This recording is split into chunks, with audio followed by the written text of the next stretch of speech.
another episode of Live at the Waterhole on this, our World Environment Day.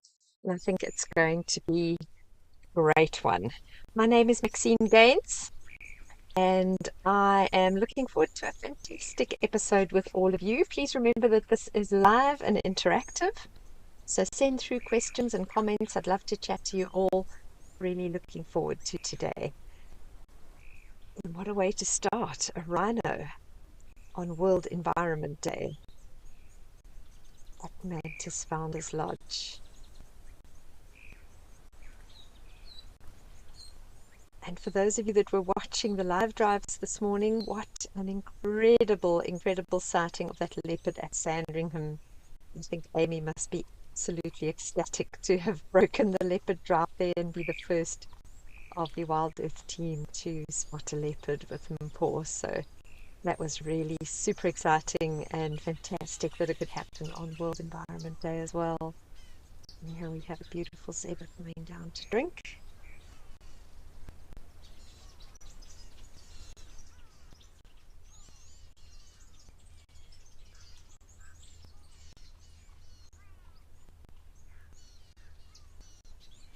He obviously felt it was easier to drink if he was in the water rather than stretching his neck out on the bank. Always a little bit more risky to drink this way if there are crocodiles around. The wildlife soon learn where the risk is for crocodiles and where it's not. I mean, obviously it doesn't always work, but they tend to not take this kind of a risk when crocodiles are present. Unless they really have to. You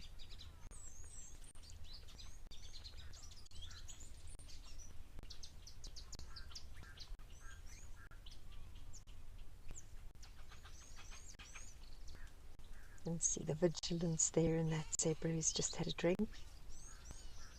Possibly taking it in turns to look out for each other.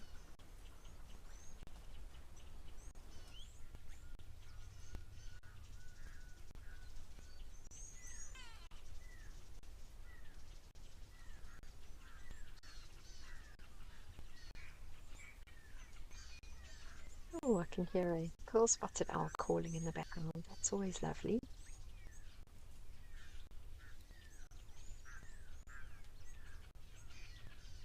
Good afternoon, Catherine. It's lovely to have you joining us this afternoon.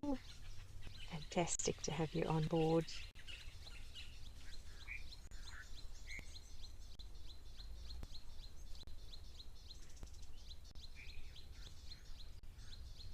Looks like a windy day in the Eastern Cape today. It's been pretty windy in KwaZulu-Natal the last few days as well. Definite cold fronts moving in over South Africa. One of the first of, one of the decent cold fronts that I've felt this winter. It hasn't been a particularly cold winter so far in Southern Africa. But over the last few days we've had a bit of unusual rain and definite signs of some cold weather moving in.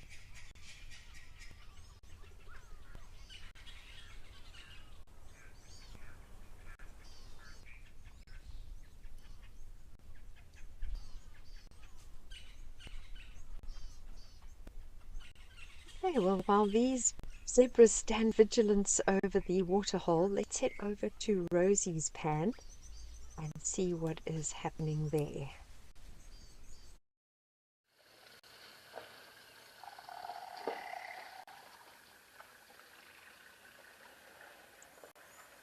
So we've gone quite far north in the country and slightly west to the Greater Kruger. And we have Ellie's. What would Live in the Waterhole show be without Ellie's? I actually don't think I've ever done a Live at the Waterhole show without any elephant. We are always at one of the waterholes. I've never had a program where they haven't made an appearance.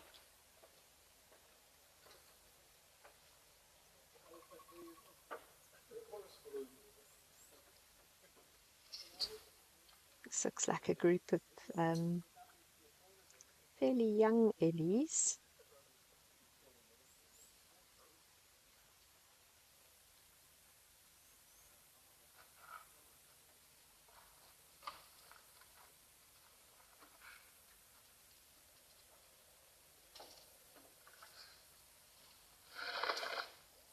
Mr. Elemental, you say you're wishing us all a happy and hopeful World Environment Day um, from a damp and dark Perth in Western Australia. Okay, well, Perth is also experiencing winter just like we are here, so sorry to hear that it's damp and dark. Um, but thank you for the World Environment wishes. I love the way you say hopeful. That reminds me of one of my all-time conservation heroes, Jane Goodall, who always, whenever she's asked, how can she keep going with all of the just the horrible things that are happening to our planet, and she says she always just finds a reason to hope. There's always a reason for hope, and if you've got a reason for hope, then you've got a reason to carry on as a conservationist. So I love the happy and hopeful wishes. Thank you very much for that. There's a real youngster there practicing his digging skills. As we move into the winter months now, you'll see elephants doing this more and more as there is less and less grass for them to feed on. They become a lot more dependent on digging up roots for nutrition.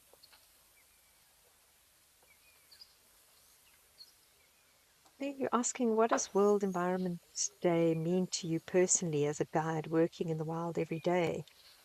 Clay, I think as guides, because we spend so much time in what you would call pristine areas or almost pristine areas, areas where there's far less human disturbance and far less damage to the environment than you would find, if you lived in a city or if you lived in these kind of vast agricultural landscapes.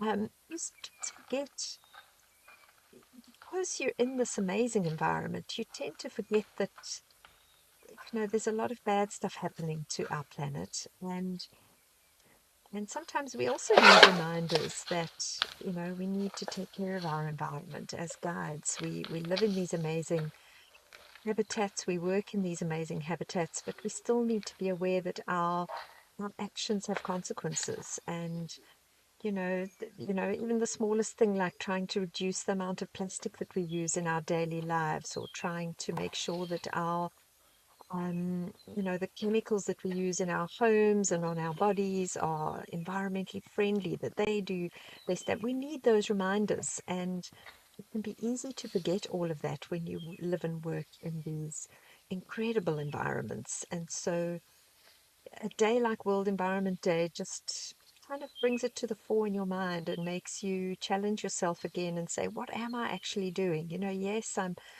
educating people about conservation, and I'm doing my bit, whether it be raising funds for bee-horning projects or whatever the guides do in their spare time or on the job.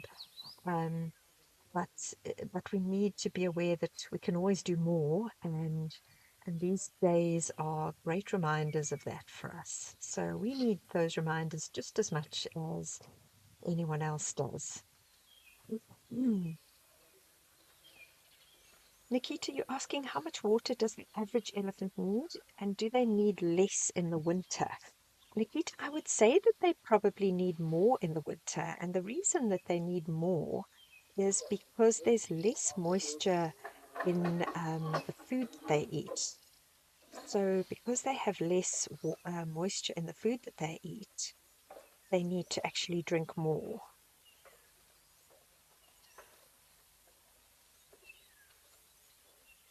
And the average that an elephant drinks, obviously it would depend on their body size and the age. But an adult elephant will drink between 100 and 200 liters of water a day. So that is a lot of water. But if you think that each time an adult elephant fills its trunk, it's the trunk capacity is about 6 liters at a time. So, when he fills his trunk and he takes a good, when he empties that trunk full into his mouth, he's having 6 liters in one go. but an adult will drink a lot in a day, and they tend to drink more in winter. In very, very dry habitats, elephants can go for maybe longer periods without drinking, but then when they do get to drink, they really do drink a lot. They are quite dependent on water, and they just, such masters at finding water in landscapes where we would look and think, gosh, I don't know how to find any water here. These elephants will know exactly where to dig to find, water that's sitting below the surface that is invisible to our eyes. They have ways of finding water when they need it. They really do. And they know also exactly which plants to eat that are going to give them more water and more moisture in those dry times.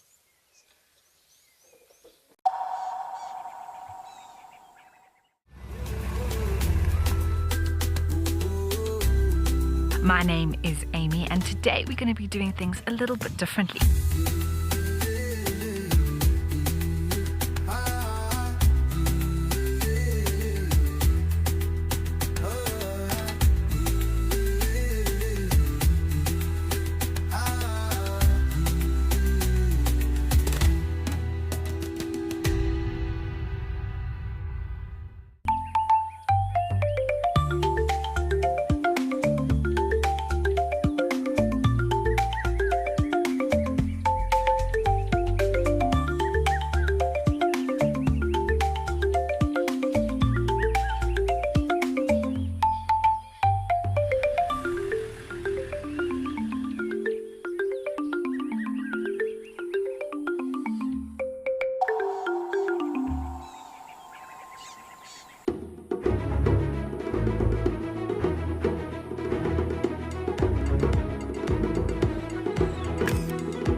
Every month, something wild lands in your inbox.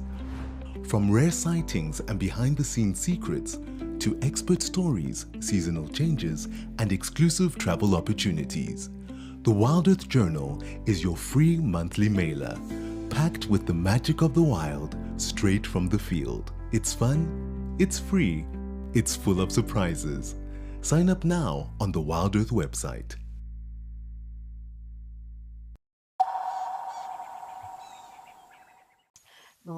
And so there can be variance in when those teeth poke through. So it's not an exact science, but I would definitely put this Elliot at between 18 months to just over 2 years, because we can see those little discs poking through there.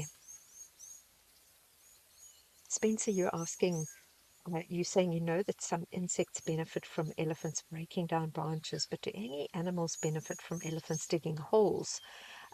Definitely, Spencer. If they're digging holes for water, I've seen many animals going down to drink from a dry riverbed where an elephant has dug some nice holes. And then once the elephants have left and there's still water left in those holes, you'll actually see many other animals coming down to drink the water that the elephants have left in those holes. I saw that incredible examples of that when I traveled to Zimbabwe a couple of years ago, and we were in Mana Pools, but we weren't close to the Zambezi. It was the dry season, and we were camped along a riverbed called the Rukumechi River, far from the Zambezi River. Now, the Zambezi flows all year, but the Rukumechi is dry in the winter. And these elephants would come down every day and dig these deep holes in the dry riverbed. And then the animals would all wait for the elephants to move on, and then they would go and get their fill, they would drink. So it is a very important role that the elephants play in those dry landscapes, is actually giving moisture, or providing other animals with moisture and with water. That's one of the reasons why they are such keystone species. You know, there are so many other species that depend on their actions, whether it be opening up landscapes to make the habitat more open for animals like cheetah or antelope that prefer more open areas, to digging holes that provide water, to sometimes even exposing roots. You know, an antelope or other animals might also benefit from eating the roots of certain plants, but they might not be able to get to those roots easily. And so if an elephant has been digging around the roots of a plant and has exposed those roots, you will then find other animals coming and feeding on that. So they are very, very important keystone species in the landscape. Nina Brown, you're saying that Cedric had a malachite kingfisher yesterday, and isn't it too late for them to still be around? So malachites are not migratory species.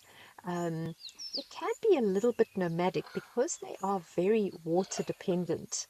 When the water holes dry up, they will move to try and find water, and they won't normally move very far. So, for instance, in the Sabi Sands, um, some of the rivers that flow through the Greater Kruger and through the Sabi Sands flow throughout the year, or certainly if they don't flow strongly throughout the year, there will still be big puddles of water in those riverbeds. And so a kingfisher that spends the wet season around a waterhole that's dried up will maybe fly down to the river and spend its time around some of those big pools of water that are there year round. So there might be more competition then around those pools of water, because you'll have a number of malachite kingfishers moving into less water. Um, but they will still be around throughout the year in the area. They won't actually migrate. The woodlands kingfisher migrates, the gray-headed kingfisher migrates, but manatees stay around.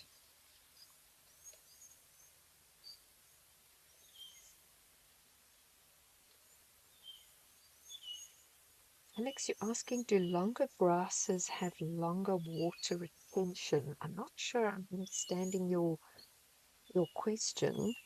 Um,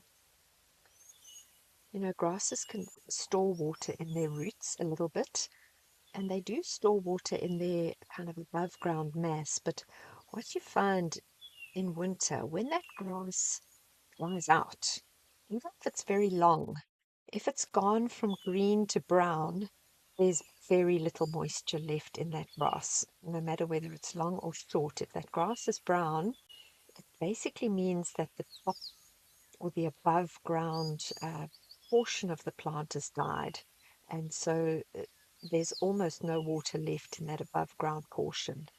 Um, and then the water that is left in the plant would normally be in the roots. And so the elephants would have to actually pull up the roots to get any benefit from, to get any moisture benefit from the grass. Mm.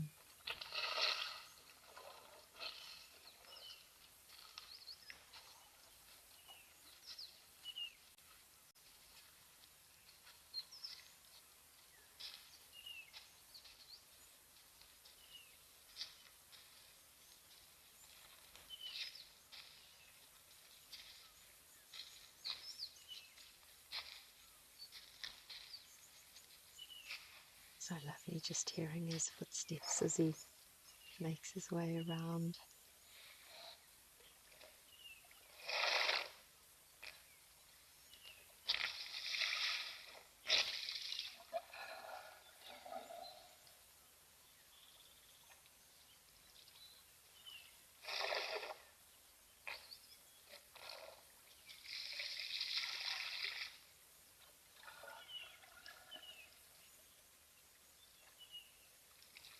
Hmm. Squirting out quite a lot of water before he drinks it for some reason.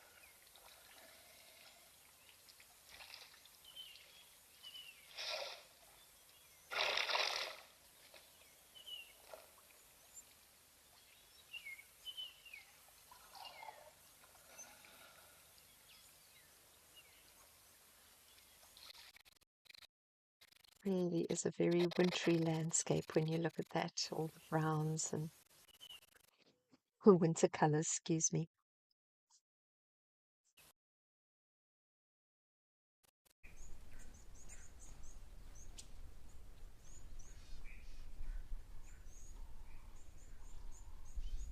Oh, okay, well, we've popped over to towel because our feed was having a little bit of an issue there. So let's see what's happening with towel. I love this water hole. There's always a lot of stuff going on here, especially with the water birds. I love seeing what water birds are around. There's normally quite a wide diversity of water birds here, which is great. At the moment, it seems like we've got some wildebeest, some waterbuck.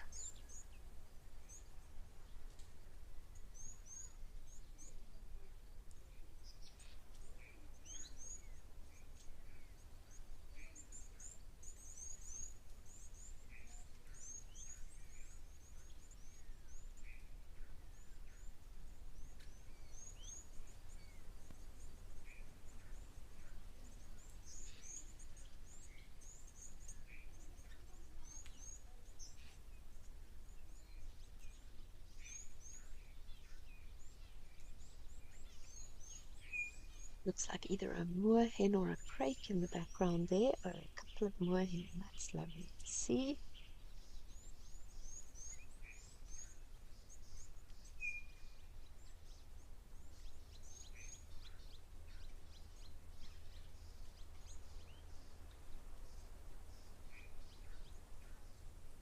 There we go, center shot.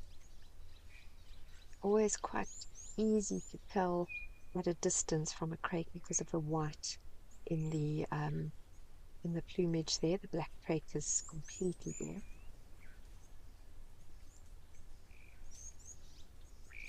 So these are common moorhen.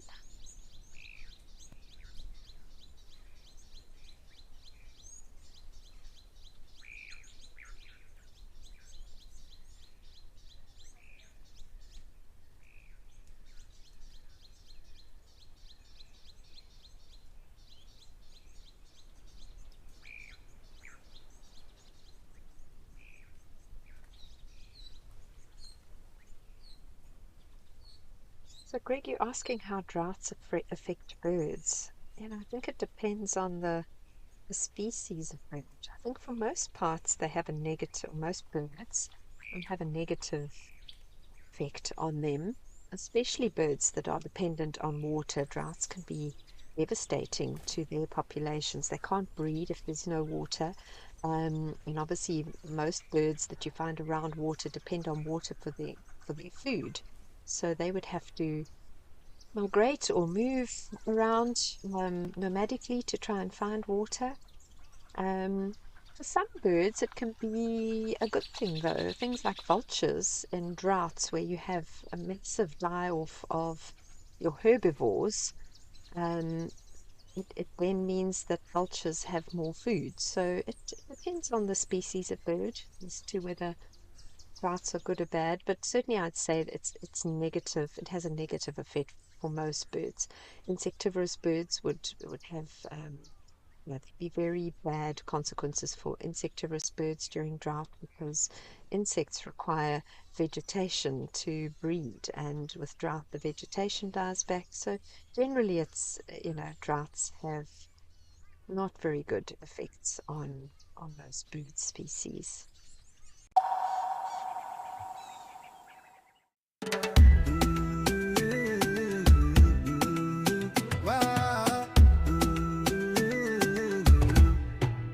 Katika mwanga wa mwezi kivuli hutembea, mrembo mweusi anayepotea, macho yake ni taa, gizani huwaka, fuvu la msitu, malkia anayejificha.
Welcome to Safari Spotlight.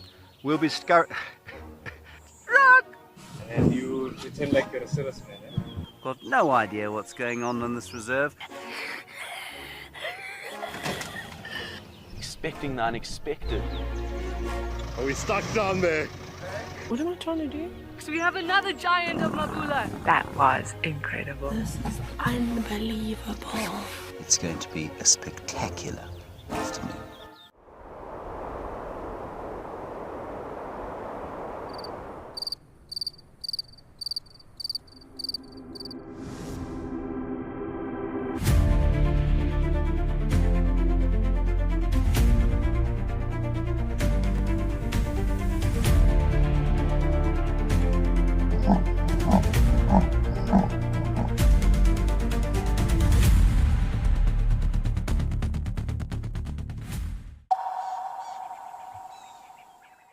To learn or understand. Gosh, I think definitely the tracking. It's one of my favorite aspects of the job. But for me, I grew up spending a lot of time in the bush. I did a conservation degree, so a lot of I grew up birding a lot. A lot of guides find birding quite challenging because it might not be something that they've done before they go into guiding. They might have done a lot of wildlife stuff but kind of ignored the birds. But I had birded a lot. I was really naturally interested in plants, so I found the botany aspect of it quite easy. One of my majors at varsity was botany. But one of the things that I had never really done until I went and did my guiding course at way back in the day at Punda, was tracking. And so learning not just, learning to identify different species tracks is not the most challenging part of it, although it can be quite challenging with certain species where the differences are very nuanced and not very not very obvious. But the following of tracks was for me what was the most challenging, and I loved it. I loved learning that, but it took a long time, and I was very lucky to, once I'd qualified and started working at Londolozi, very, very lucky to work with some of the most incredible trackers in the industry, who taught me a lot. So, but certainly the tracking was really pretty. Yeah, that was probably the most challenging aspect of it all.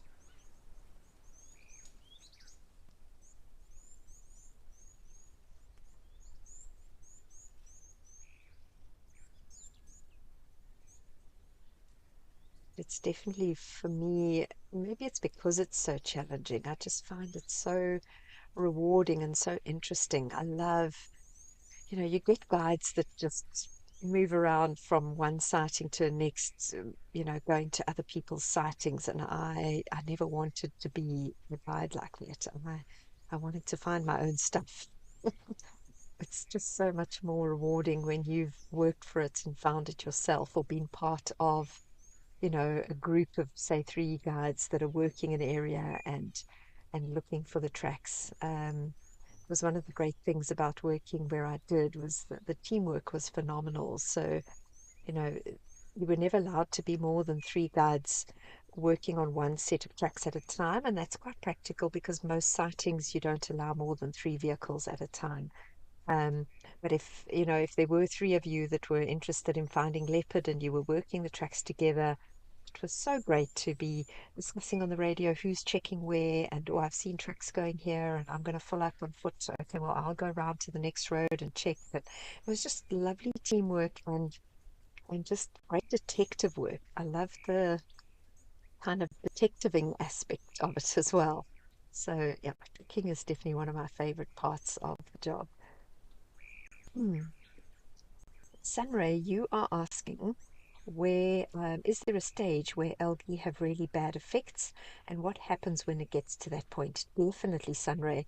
If the algae completely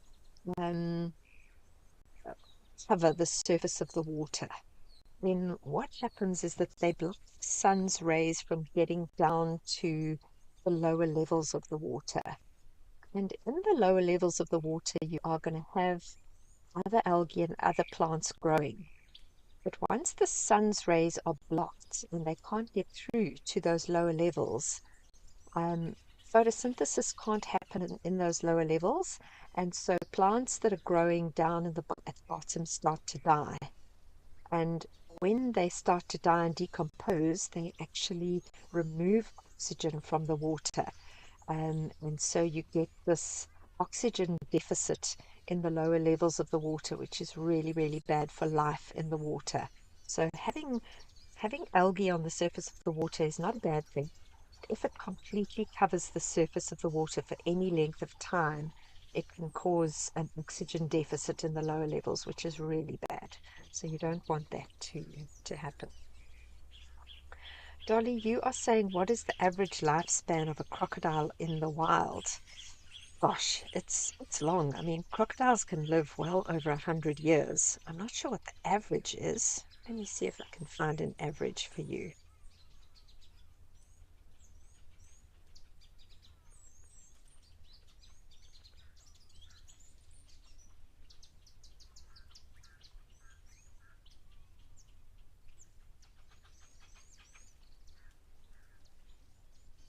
So in the wild, they're saying between 50 and 60 years is about average.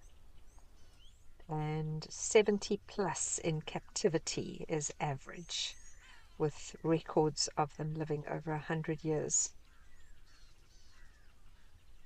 in certain places. So 50 to 60 years is an average in the wild, which is, yeah, that's incredible. They are very long-lived animals.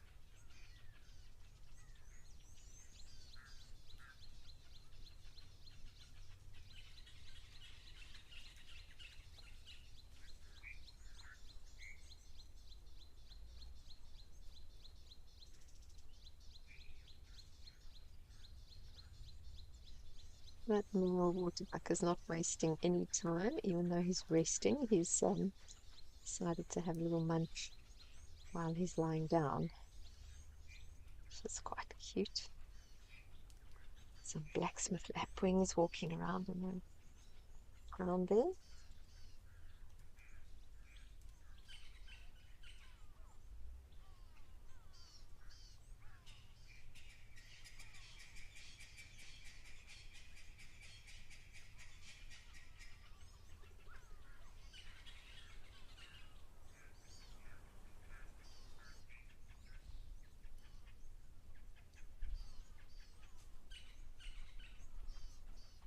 So many birds calling in the background, starlings and bowfowls and grey go-away birds.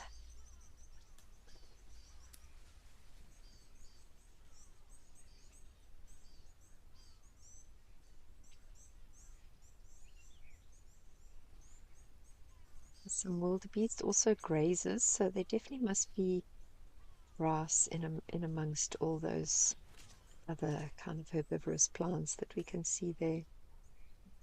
Grass isn't obvious, so it must be quite short.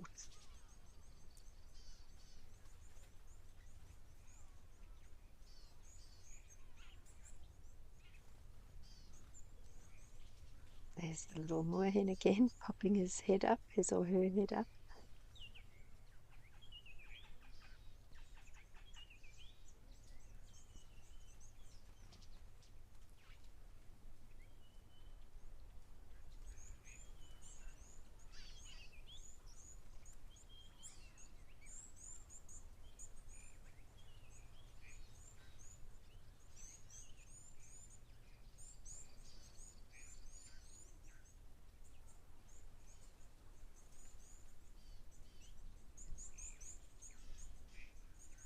Ray, you're asking what are seed-eating birds feeding on now that we're in the dry season?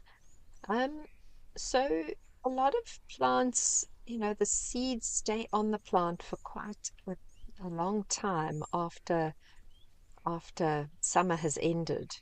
And so they would be feeding on that, but also a lot of seed-eating birds are nomadic. So as their food sources dry up in one area, they'll move to a different area to look for food. And that doesn't necessarily mean that they're migrating. So they're not moving completely out of the country in response to weather. They just, nomadic movements are, they're normally movements where they stay within the region, but they just move from one place to another looking for food. So seed eaters can be nomadic, so that they can get enough food. But many plants retain their seeds.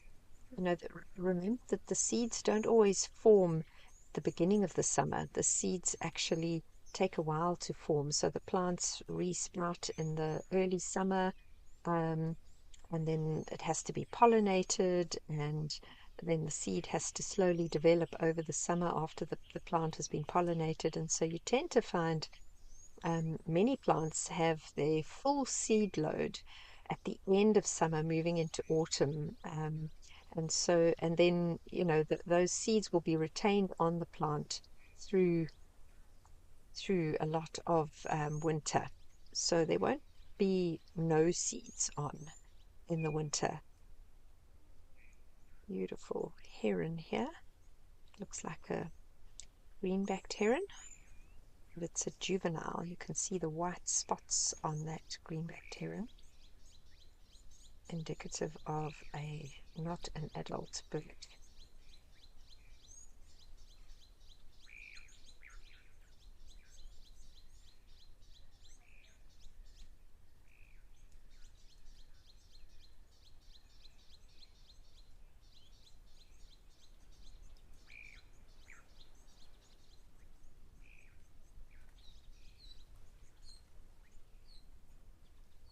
Actually, just want to see the eye. Okay, yes, it has a yellow eye, so it's definitely a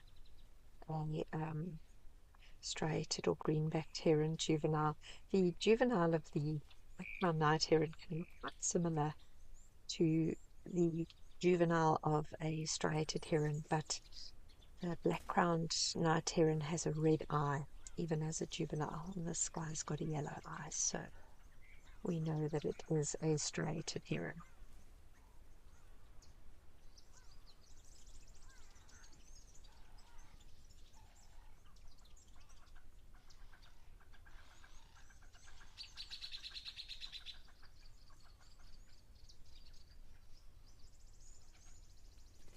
Peter, you're saying, why do small water birds put their heads under the water? So I don't know if you mean the teals, um, but that's quite a common way for ducks and various members of the duck family to feed, because they're actually feeding on plants that are growing under the water, and so they stick their heads under to get at the plants.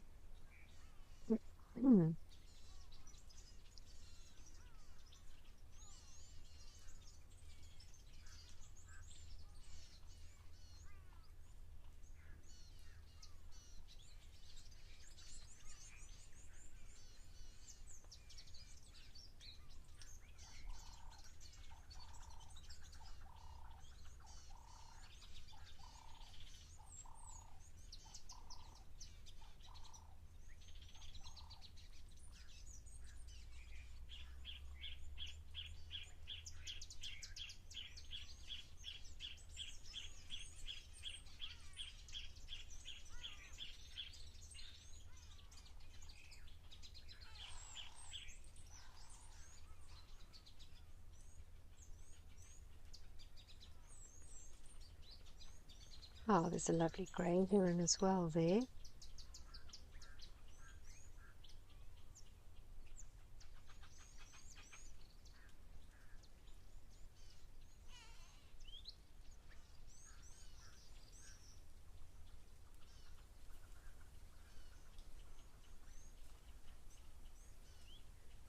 Typical grey heron hunting strategy, just sitting there very patiently, looking at the water.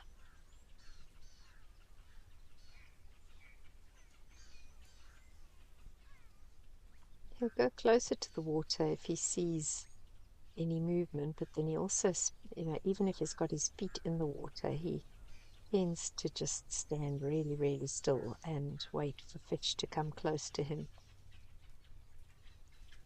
and then dart out that neck, that S-shaped neck that has, the muscles there just really, really well adapted for him to shoot his neck out really fast and really strongly in order to catch a fish. It's one of the things I had to be so careful of when I was doing wildlife rehabilitation, because herons and egrets, you've really got to watch out for that neck and that beak, because they can shoot out at you and get you in the eye so easily. There are other birds where you've got to worry more about the talons. Owls and birds of prey, you tend to not worry too much about the beak and worry more about the talons when you are needing to handle them. But with herons and egrets, you've really got to worry about the rapid shooting out of the neck and the head and that very sharp beak. Definitely don't want that beak in your eye.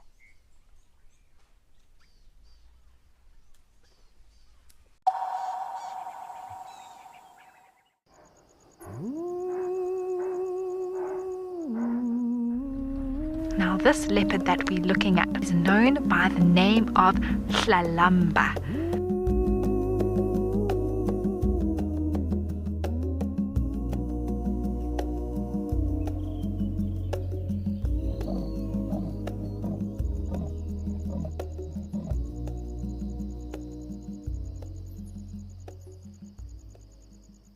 At Wild Earth, we believe every story has the power to create change.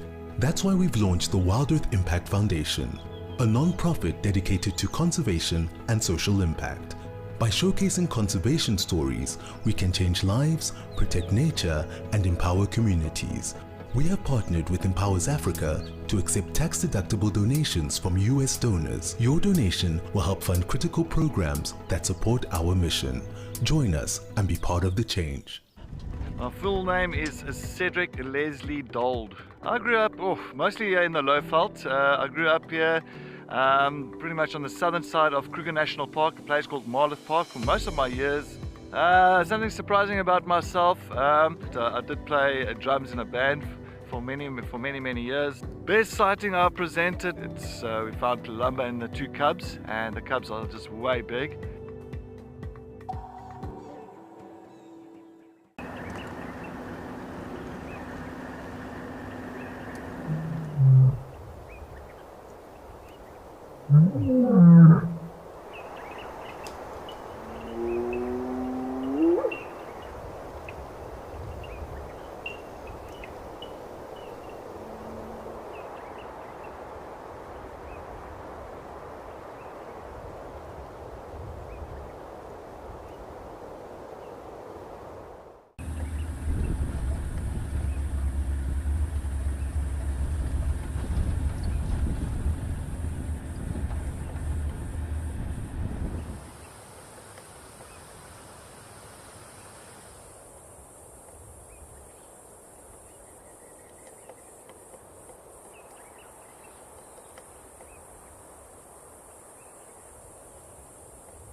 Spot is calling in the background there as well.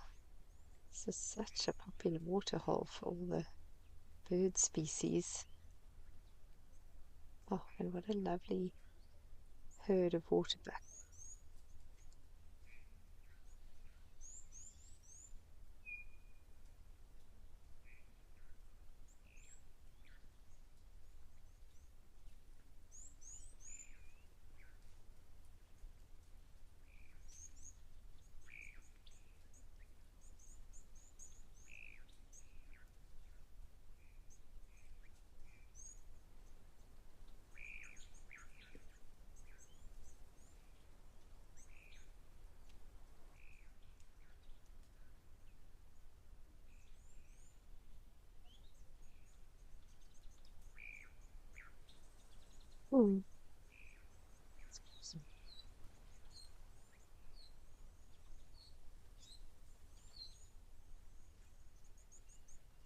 Okay, well, we're going to leave this very, very beautiful female waterbuck to her breakfast, and let's head over to Victoria Falls and see what's happening there.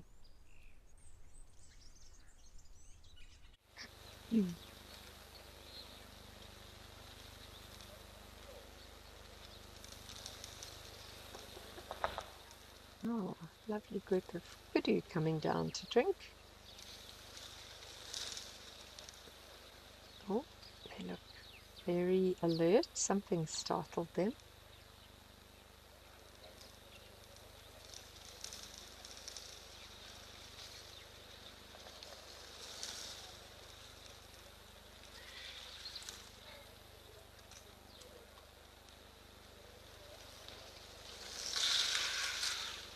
Sounds like there might be an elephant in the background. There's definitely noises of something breaking vegetation.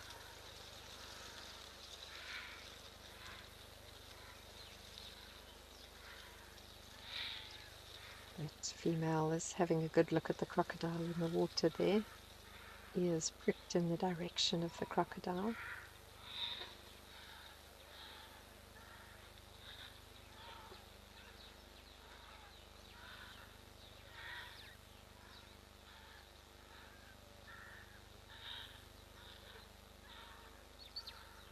The yellow-billed storks seem disturbed as well.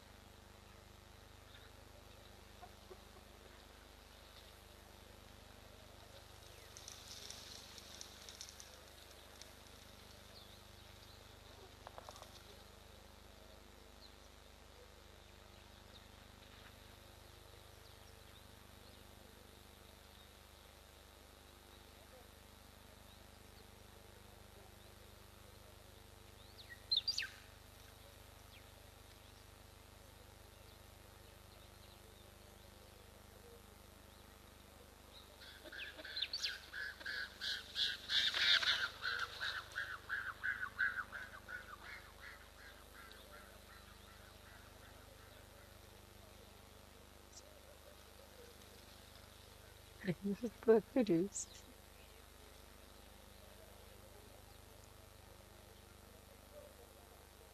Good for them to be jumpy at the water though. See, the crocodile has disappeared. So they need to be jumpy and on the alert.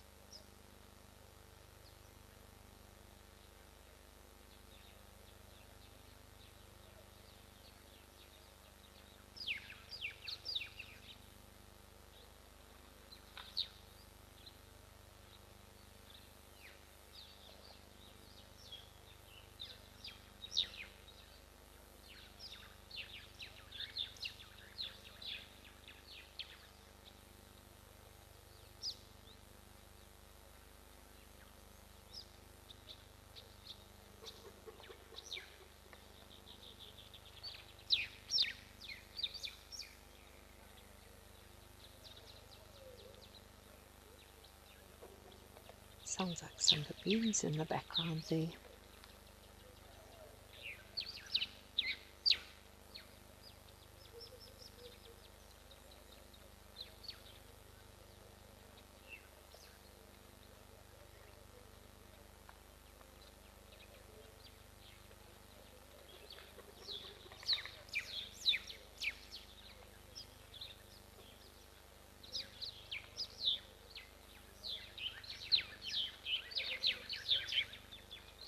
Gosh, look how dry that landscape is. I mean, any grazer that is in this landscape is going to have to move quite far to find grazing. The kudu are browsers, so they can probably get by with eating. They can eat leaves that are looking quite orange or brown. There's still a lot of nutrient value in those leaves, but for the grazers, there's hardly any grass there.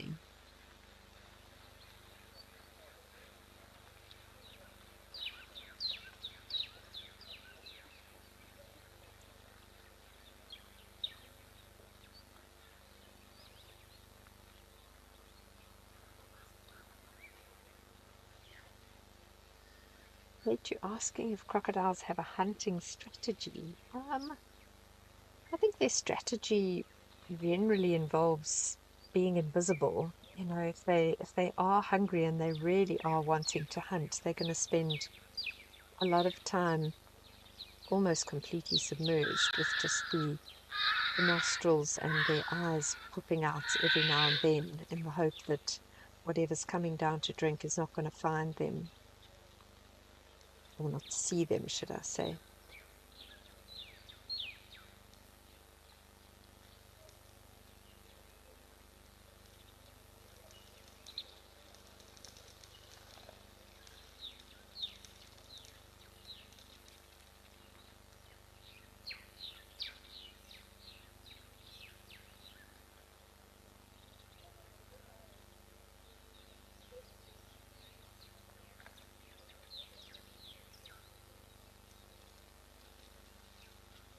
Kudu looks very aware of the camera, doesn't he? The young male. Definitely staring up at the camera. A little bit suspicious of it, I think. It looks like it could be a salt lick that he's going down towards there. So in some environments, game reserve managers will put out salt licks for animals that, you know, if there's mineral deficiencies in the soil and the animals are restricted in their movements in some way, you know, if there's a fence up around the game reserve and the animals can't get to certain soils that they would normally get to be able to get minerals, one of the ways of overcoming that is to put salt licks out for your animals. I remember when I worked up in Kenya and Tanzania in East Africa, it was more in Tanzania, the concession that we worked on was a concession that was owned by the community, the Maasai community. It was right up in the northern Serengeti, close to the border with Kenya. And the Maasai, so basically the concession had been leased from the community, and the understanding was that the Maasai wouldn't bring their cattle onto the concession because it bordered on the Serengeti and it was a game viewing concession.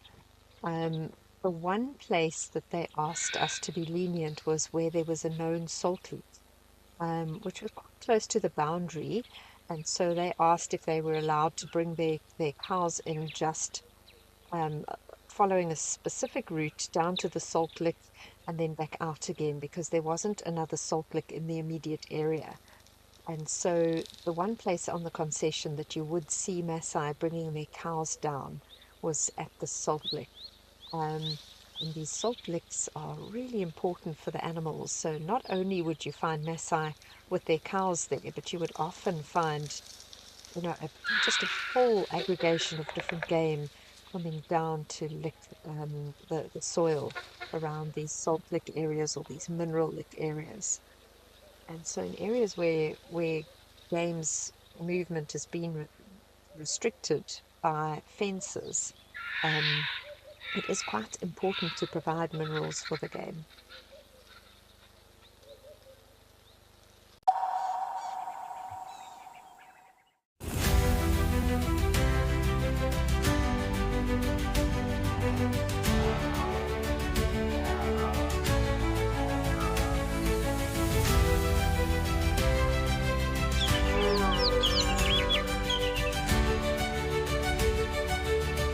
This is an unbelievable afternoon.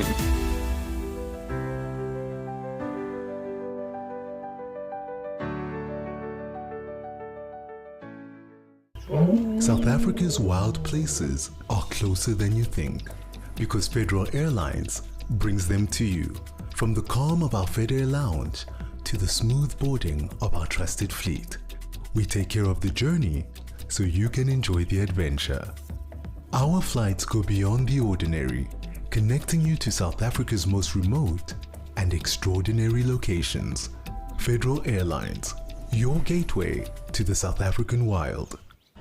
My full name is Cedric Leslie Dold. The best driver at Wild Earth, it is me. I believe I'm the best driver. I think so because I've. Best part of my job, I say, is just to try and look out for these animals, track them down. I love tracking animals. I love looking for, fresh tracks, and if you can find them, it's just at the moment of accomplishment. If I wasn't a presenter for Wild Earth, I would be the drummer for AC/DC.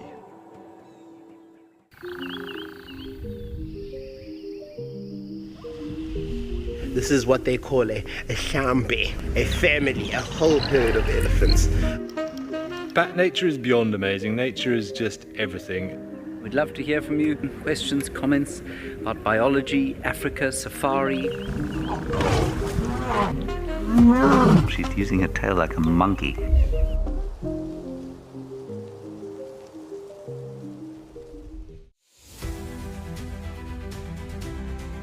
Some of you out there are brilliant at identifying hyenas. Now, why do you think people have got this huge misunderstanding about reptiles? Right in front of me there was the face of an astounded buffalo bull. This is live and interactive, so everybody, if you have any questions and comments, please do send them through and let us know what you'd like.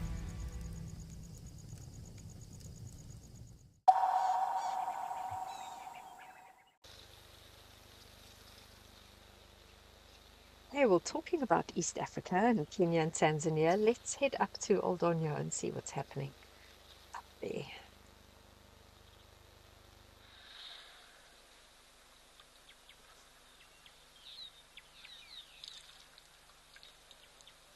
Oh, wow. Still think this is my favorite waterhole of all of them. What a beautiful infant bull. Big old chap.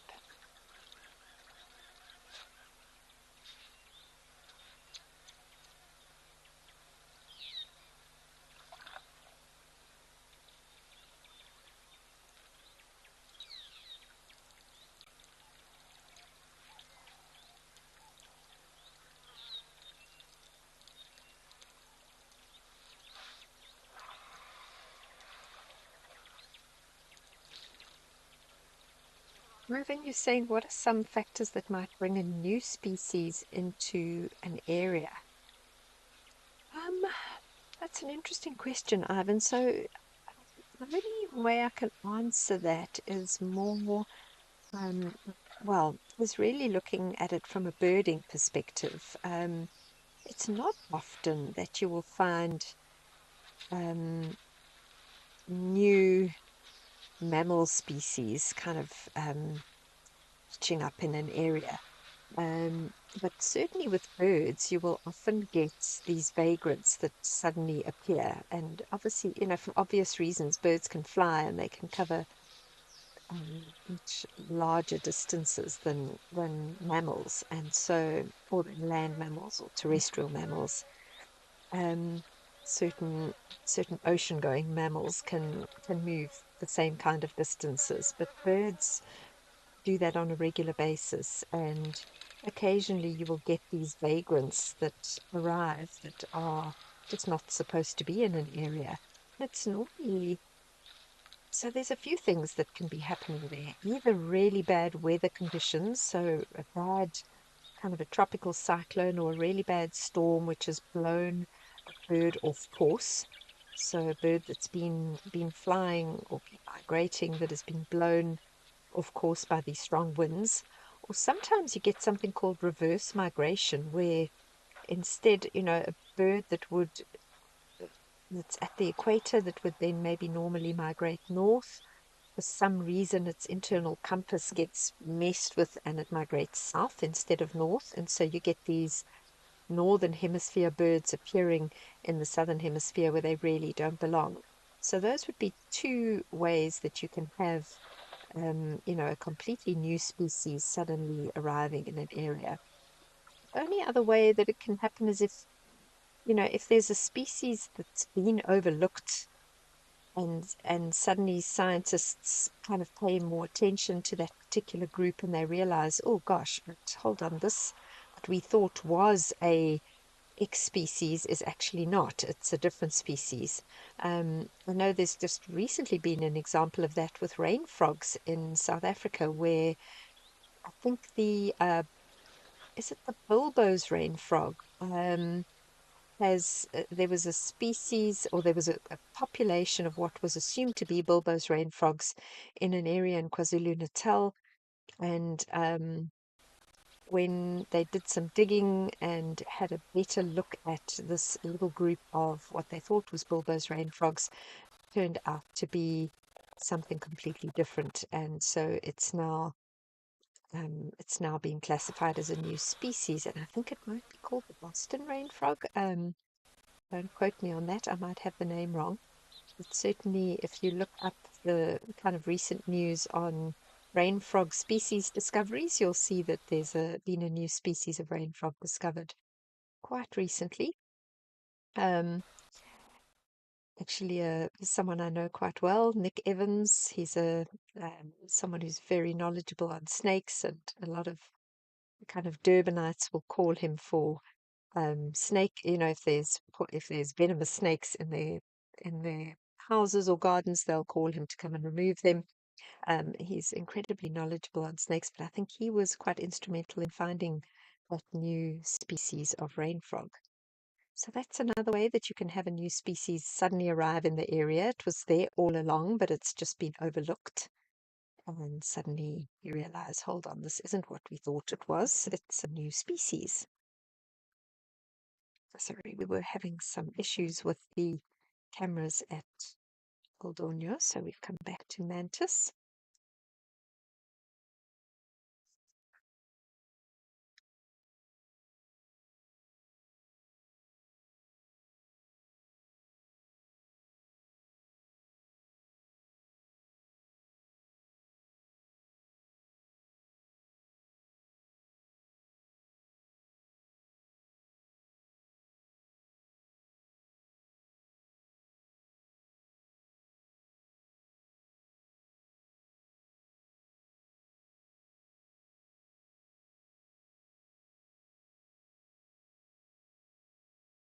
Lovely to see these zebras drinking here. It's so beautiful.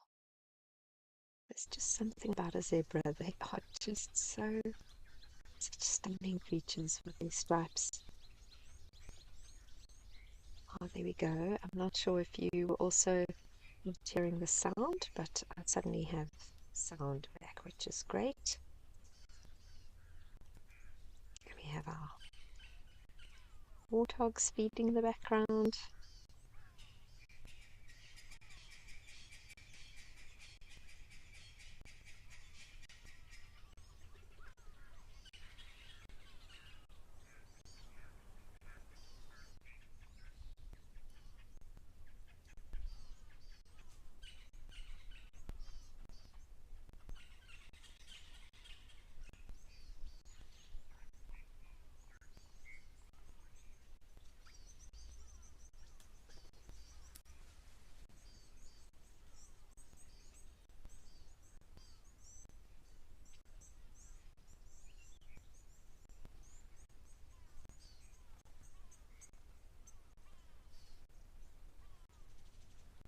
Something so magnificent about watching zebras drink and just seeing that reflection in the water really is very, very special.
Zebra that has just been for a drink very, very wide. I'm wondering if it wasn't pregnant. Zebras always tend to have quite bloated looking bellies, but when we saw her from the back, that belly was very, very distended.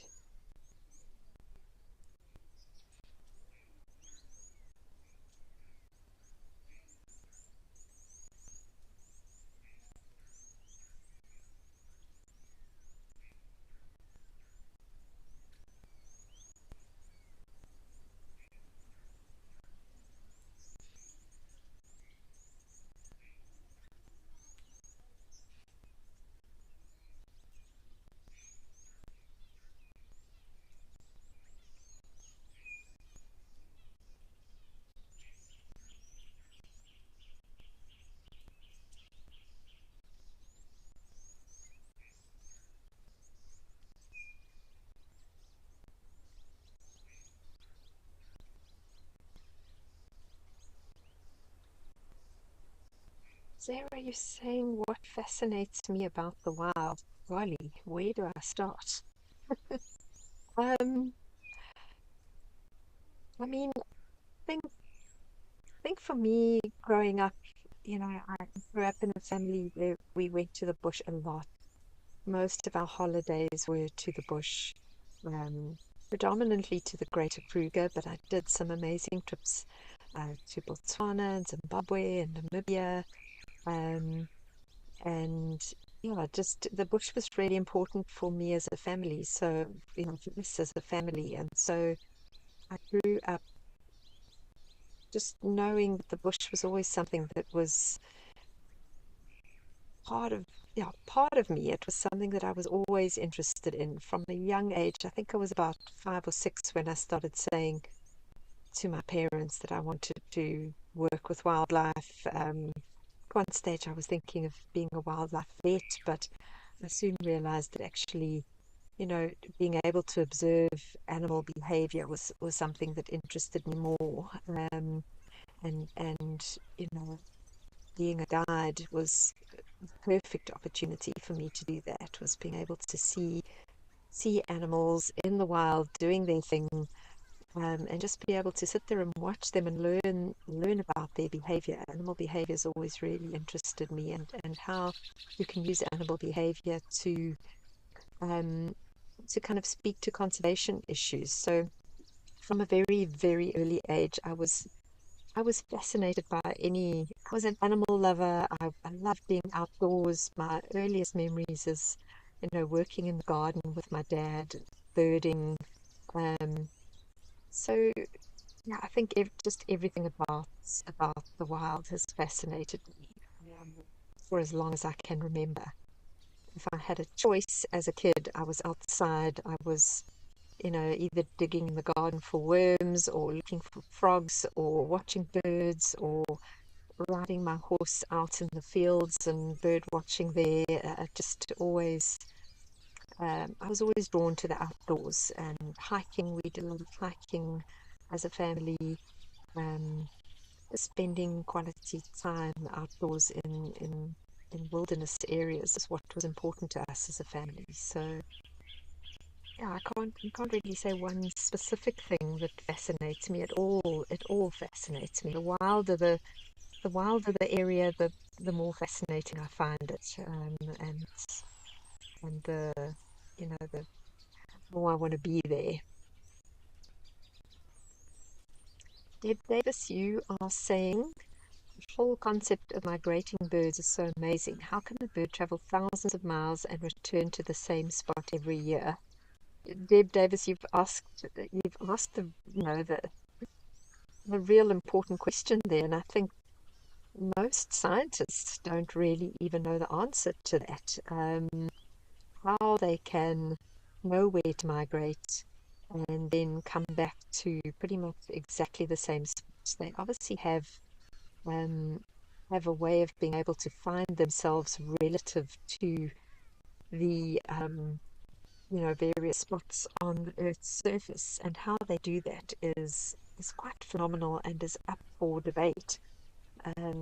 They reckon that they have some form of of internal compass in their cells that allows them to align themselves with north or south.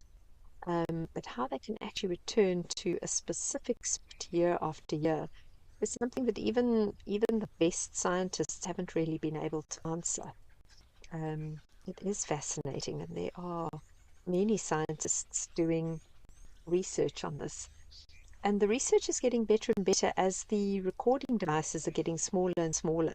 It's now possible to put these incredibly tiny GPS tracking devices onto birds and follow without it actually impacting on their ability to fly well. And they can then use these devices to follow their migration routes year after year and to see how, they follow almost the same migratory route.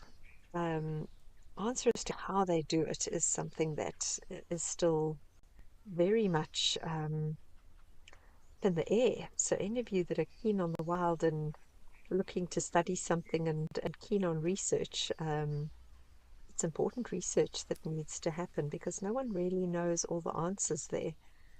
Especially if you look at something like a cuckoo that is not even raised by its own species, and yet when it comes time to migrate, they know where to go. They know what calls to recognize. They know who their mates are, even though they're not the same birds. They don't look the same as the birds that raised them. And they know where to go when it's migratory time. It's fascinating.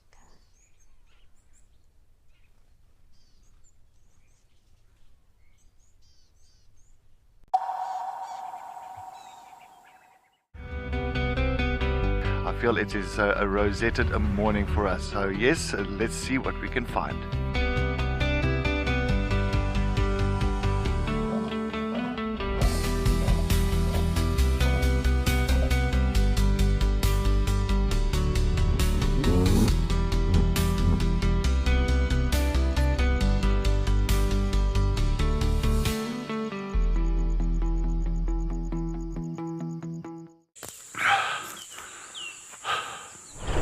What does it take to handle the wild? Balance. Determination. Focus. Yaku!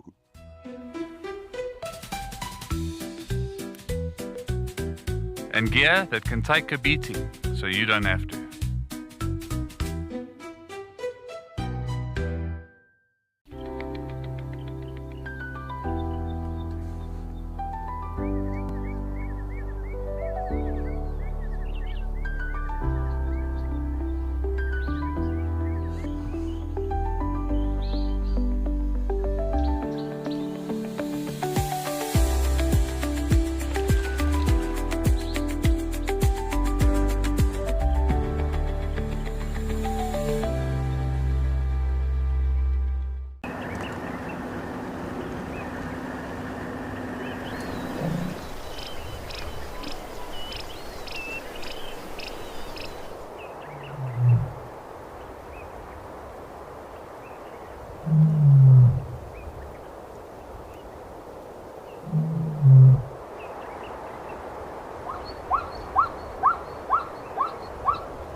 Can you hear that?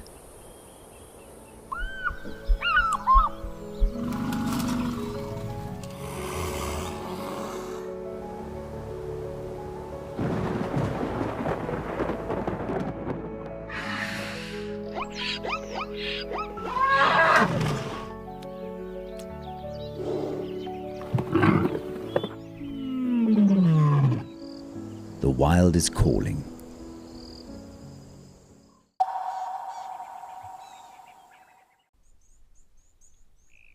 You look at those zebra and you think, we humans don't do that enough. They're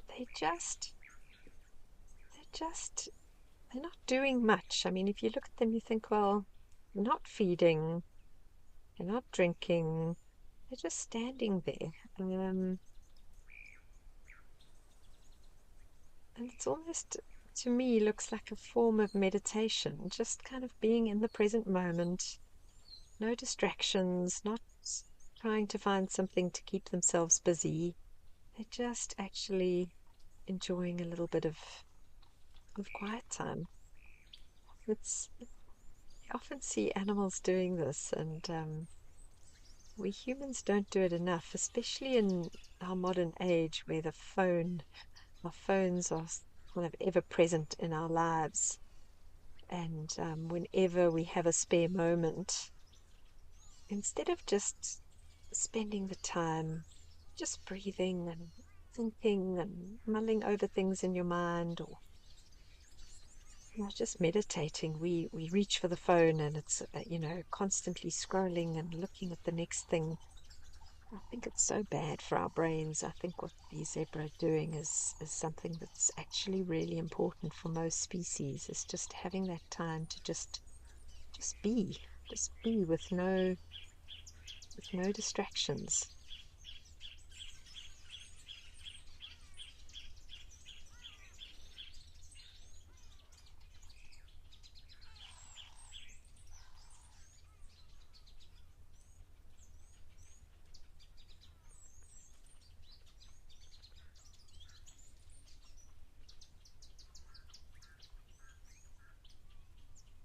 Try and make a point of leaving my phone behind first thing in the morning when I come down for my morning coffee. I love to, if I'm out in the bush, I'll go outside and have my coffee outside where I can listen.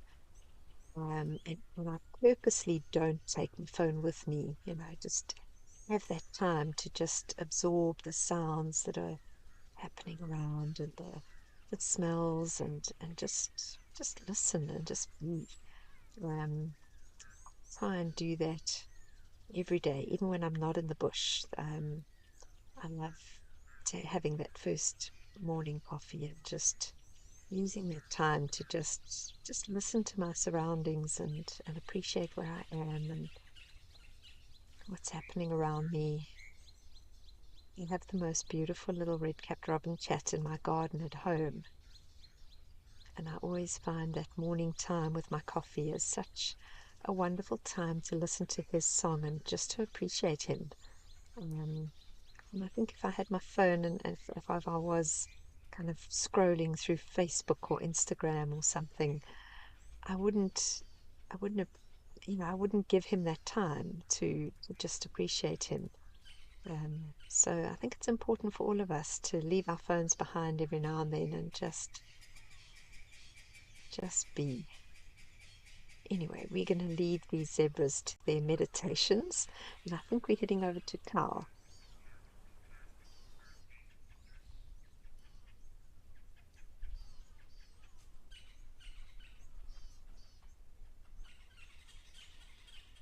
Oh, wow. Some ellies.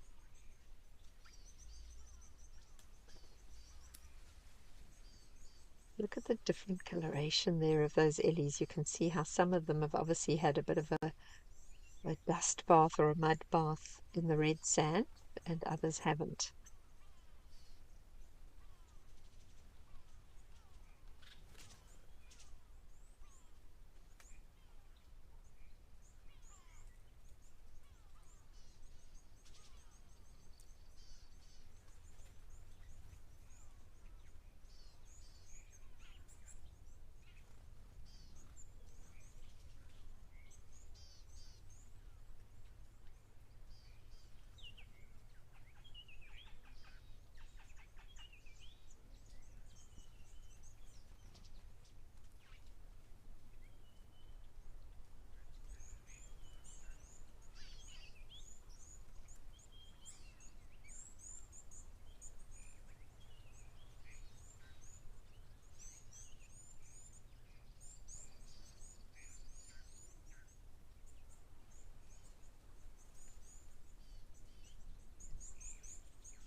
You can see pretty much everyone in the herd has just got the tips of their trunks wet. They haven't wet the rest of their bodies. That could be an indication of how cold it is.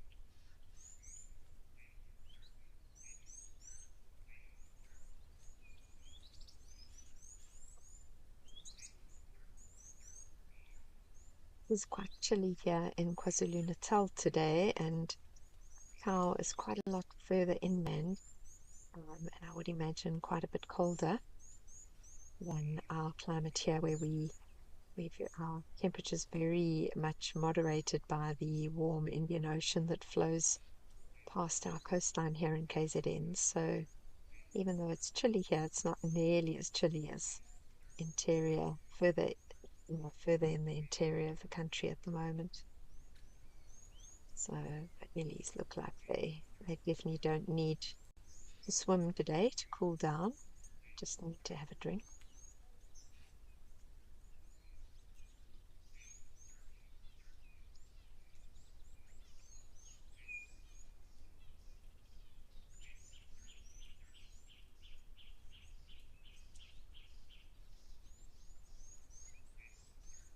Oh, it seems like we might have a rhino at Founders, so let's head over to Founders and have a look at what the rhino's up to.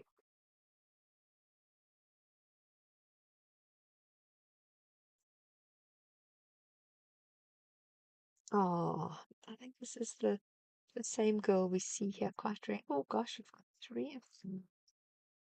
How lovely.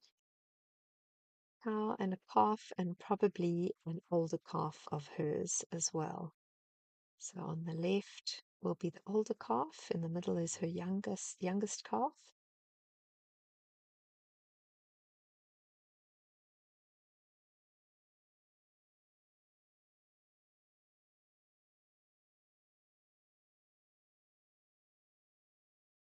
Oh, okay, so maybe we've got that wrong. It could just be 2 different cows with their calves.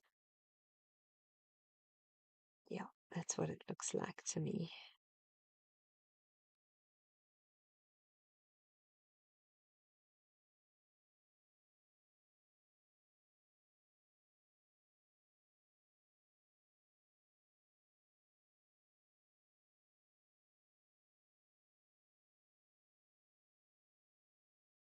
Little calf seems quite cheeky. Definitely causing more trouble than the one on the left.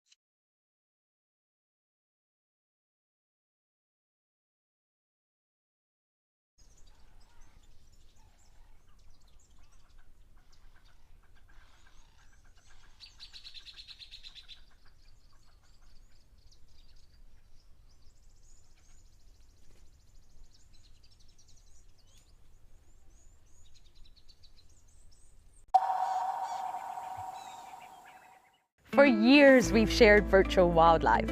Now, let's experience it for real. I'm Lauren Arthur, and I'd love to show you my amazing home here in the Greater Kruger of South Africa. This 5-night journey is an exclusive connection to my piece of untamed Africa. I live here in these gorgeous landscapes surrounded by epic wildlife. The wild is calling, so come and join me. The Wild Earth Impact Foundation is a non-profit that uses the power of wildlife storytelling as a force for good.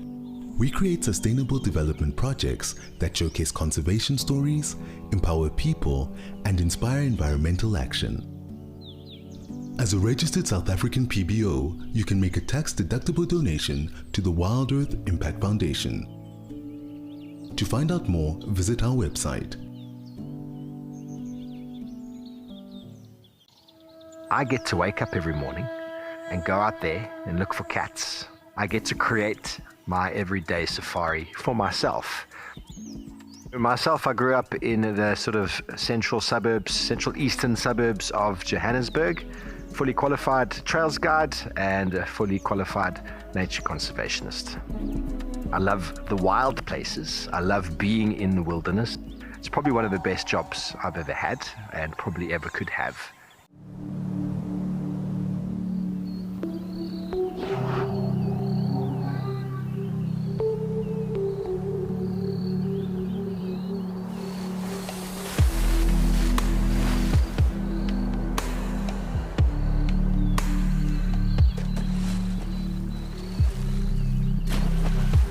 Hyenas love bathing.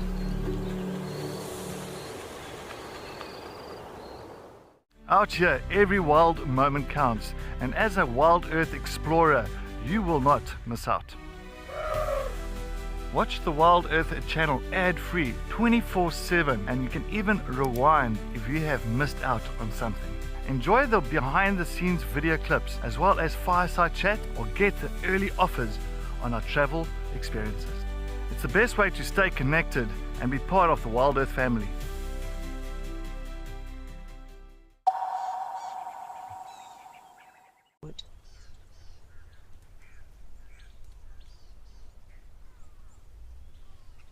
And a nursing female rhino will need to drink more than a rhino that isn't producing milk.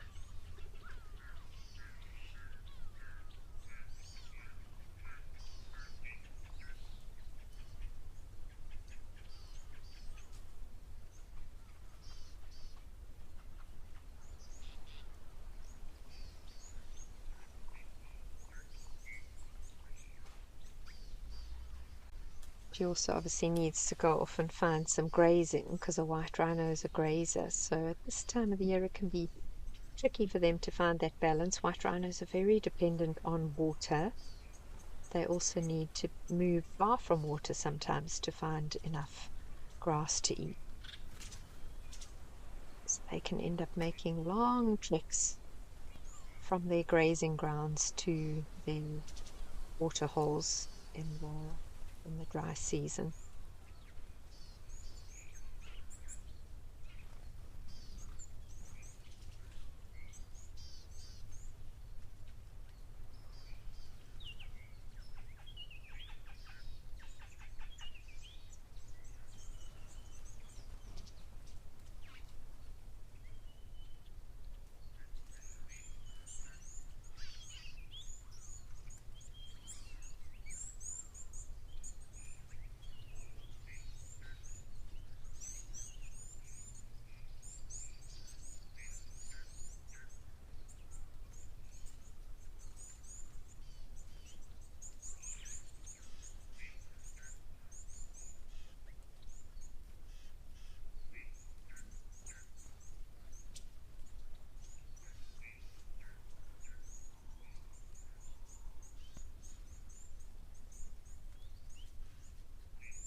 When you're saying the water looks so clean, it really does, doesn't it? It's just reflecting the sky and the landscape beautifully.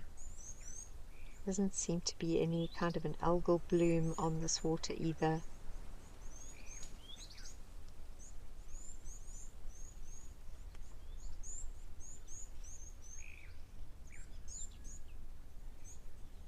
And the little one looks like he's been having a nice scratch on that rock behind the mum.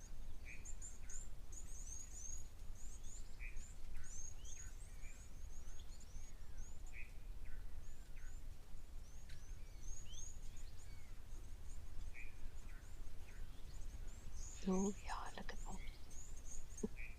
Getting at all the itchy bits.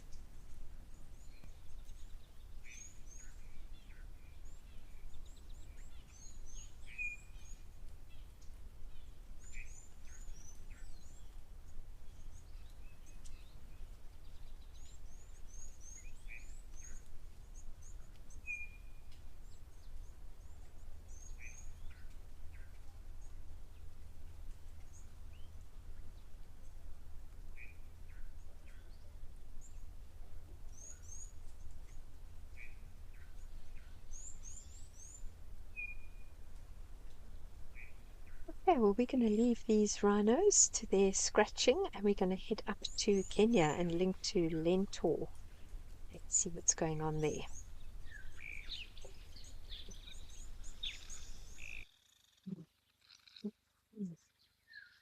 Oh, baboons. It's always a great spot for baboons.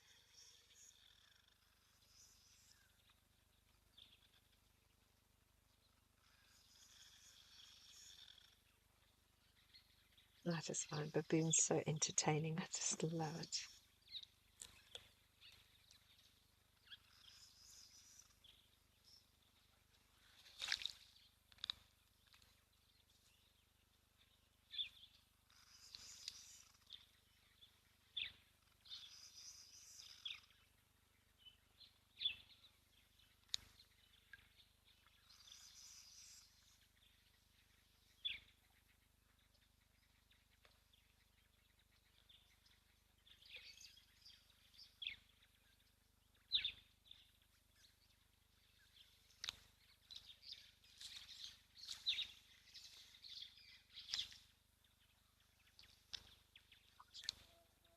one.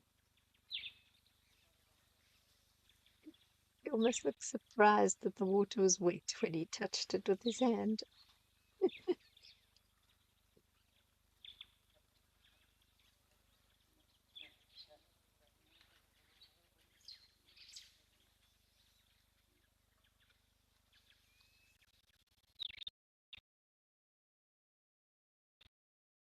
Deirdre, you're asking what do baboons prey on? So they're omnivorous. They spend a lot of their time feeding on fruits and seeds and plants.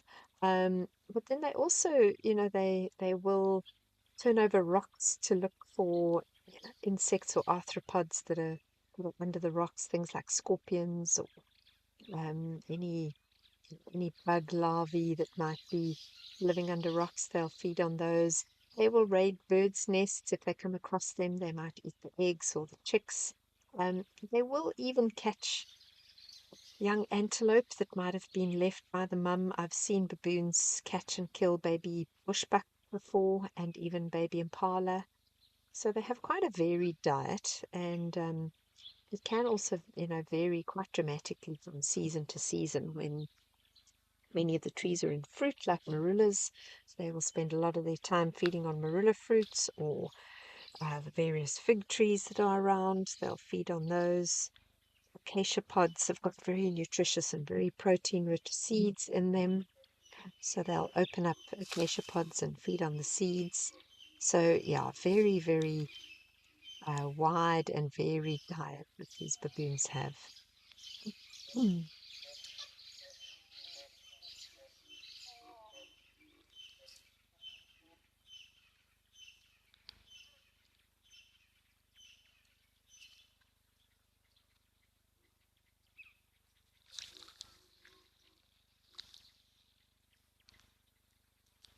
So they don't, baboons wouldn't hunt the way, say, for instance, a lion pride would hunt.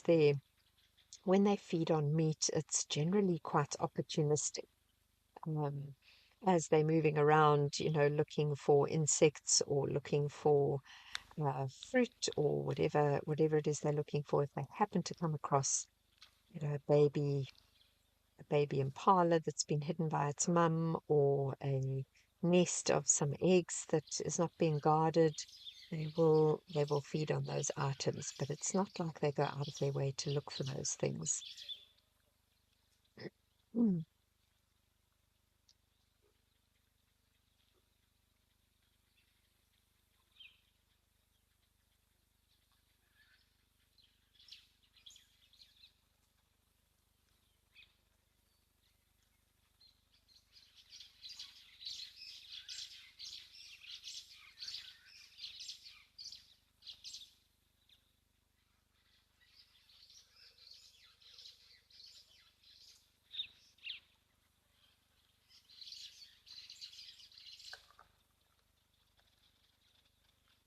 Eb Davis, you say you still think baboons need a kangaroo type pouch. It would make their lives a lot easier, I'm sure.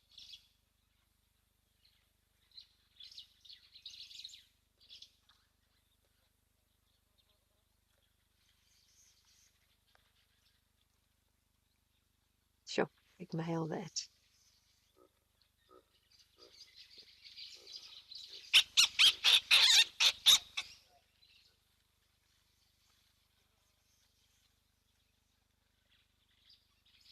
Oh gosh, bit of a temper tantrum happening there.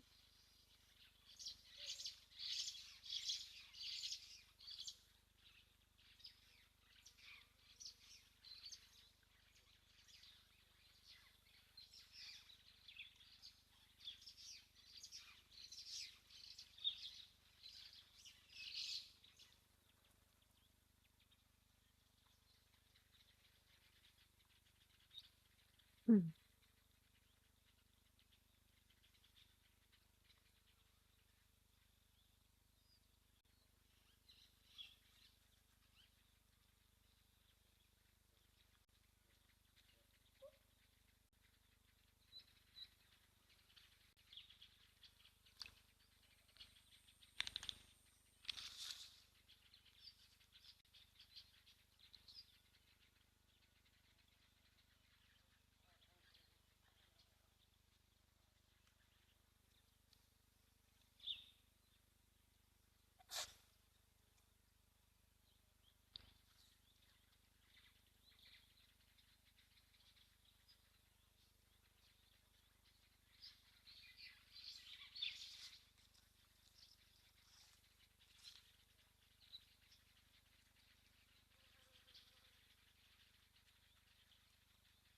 Baboons are so entertaining to watch, aren't they? They're just always up to something, especially when there's youngsters around.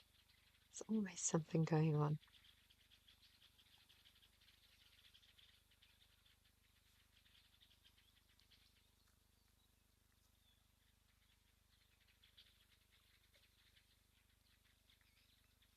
Tracy, you say you love their human-like mannerisms. Yeah, I think we do often.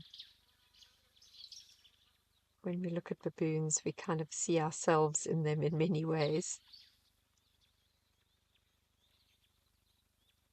He's got a weird bit of fur kind of sticking up at the back of his neck, this one. I'm wondering if he's got an injury there that's causing his hair to stand up like that. It looks a bit strange.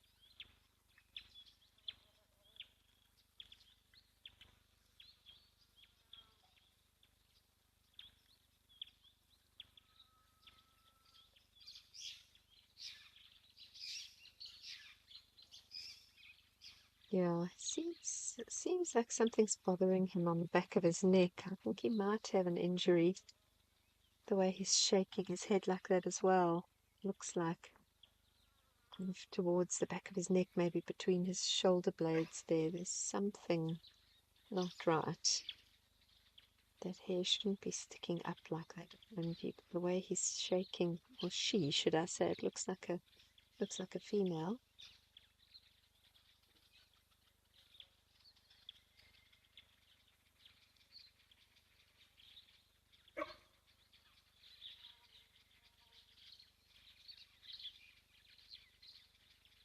See the way that hair is sticking up there? It almost looks like there's some kind of an injury there that's caused the hair to stand up at a weird angle. Hopefully nothing too serious. What a shame, she's been in the wars. Her one finger's also looks like it's either kind of half missing. You've been in the wars, girl. Hey? They've got some stories to tell us, I'm sure. Yeah, that definitely looks weird to me. Doesn't look natural.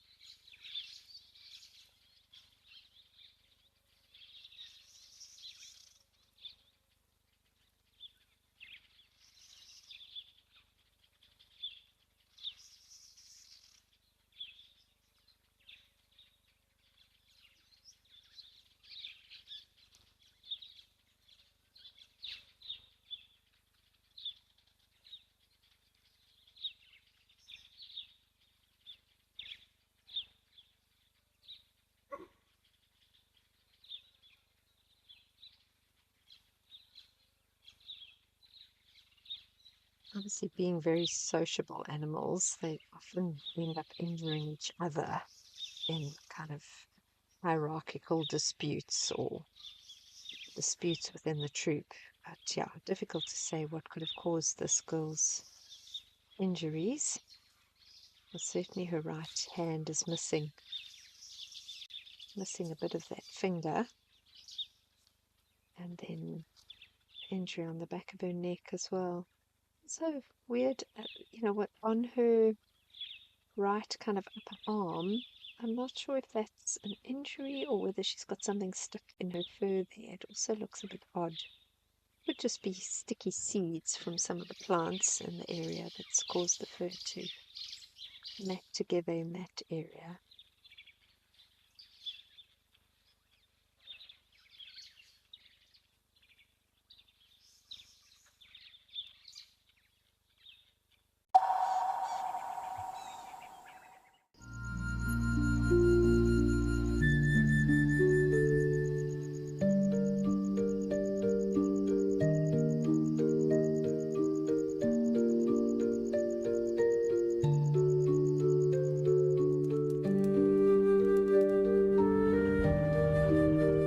This unfolds in front of you.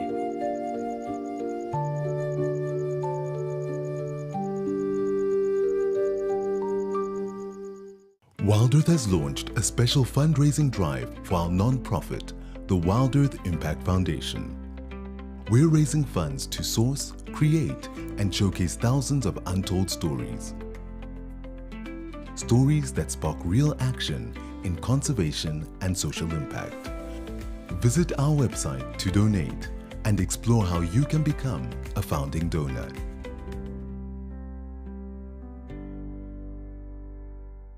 Best sighting I've presented, I found myself with wild dogs. We chased the dogs around, chased them around. They ate an impala, we got the end of that. Then another impala went into Gowrie Dam down the road there, and the wild dogs went around. Eventually the impala came close to the bank.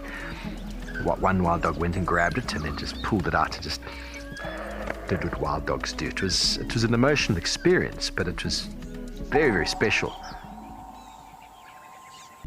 Step into the heart of Africa from the comfort of your home. Female leopard tracks over here. Join our expert guides for a live 3-hour safari where every moment is real, unscripted, and unforgettable. Ask questions. Animals rely on their senses. Share your thoughts and be part of the experience as we explore together. Safari Live.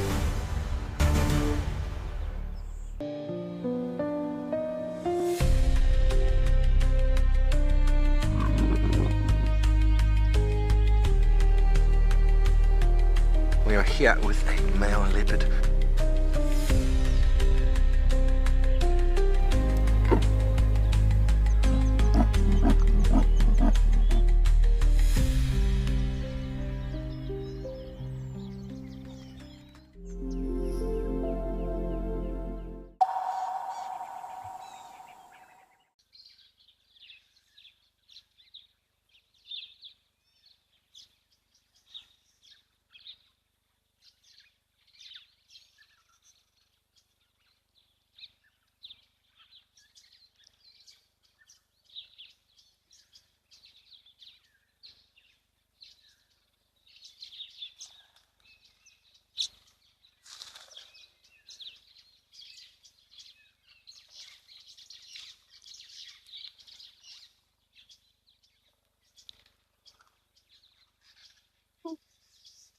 Looks like I may have caught something there.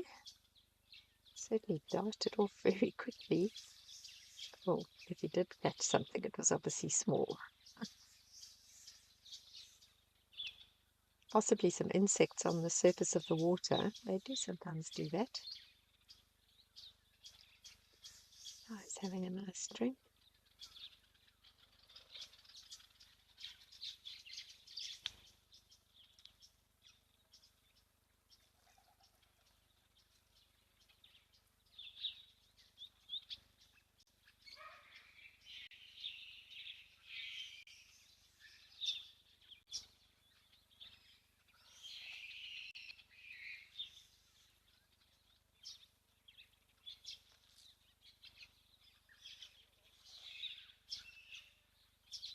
And here's some arguments happening in the baboon troop in the background.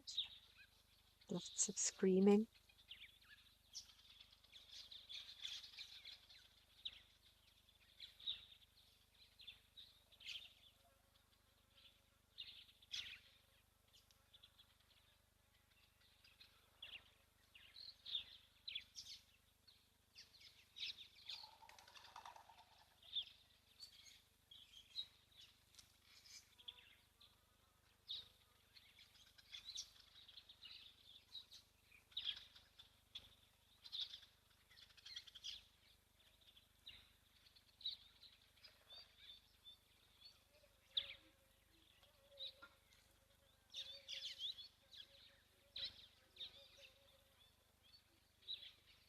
Okay, well, we're going to leave this little hummock here. We're going to head back to Tau and see what's happening at Tau. That's been very active today.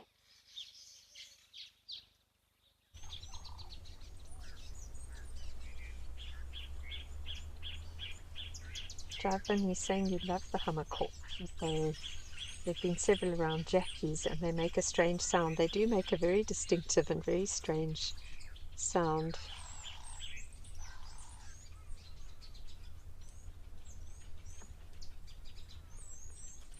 Let's going on at par today between the elephants, waterbuck, wildebeest.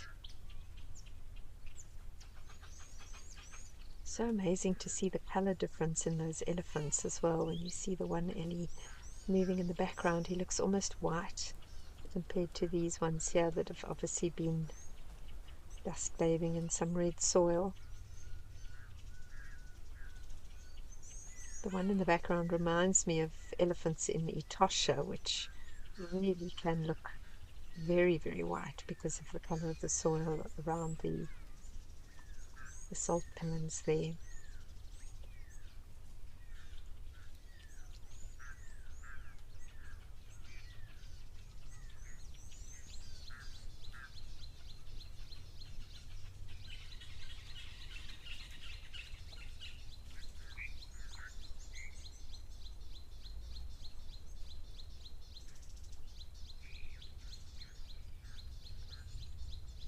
You can really see why waterbuck have the name waterbuck. When you look at this waterhole, you very seldom ever see the wildebeest doing what those waterbuck are doing, climbing right into the water and going onto the little islands of grass in the middle to feed. Yet the waterbuck are really comfortable doing that.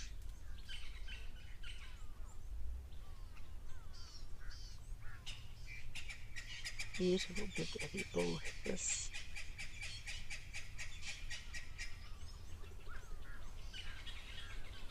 Wendy, you're saying you love it when you get to see multiple species in one sighting. I also do. Always something going on. And I love seeing the interactions between species. You learn so much by watching those interactions.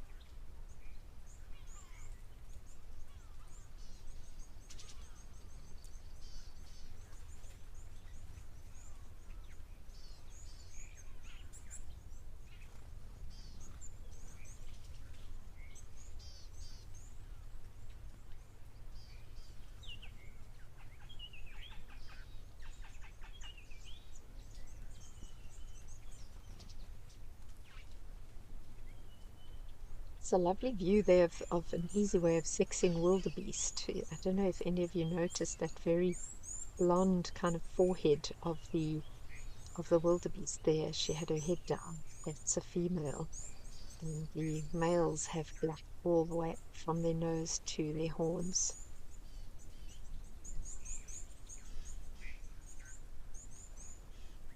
And you're saying this one male bull Ellie is massive. He really is. He's a very, very impressive looking boy. Looks like he's been drinking today already because his trunk is definitely a different color to the rest of his body. But he's obviously hasn't satisfied himself, so he's come down for another drink.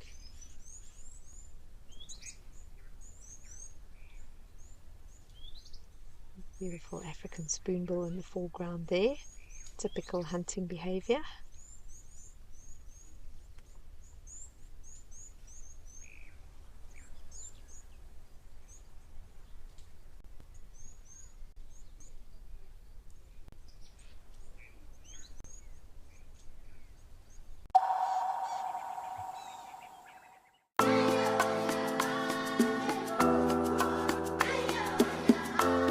We have just had our efforts paid off.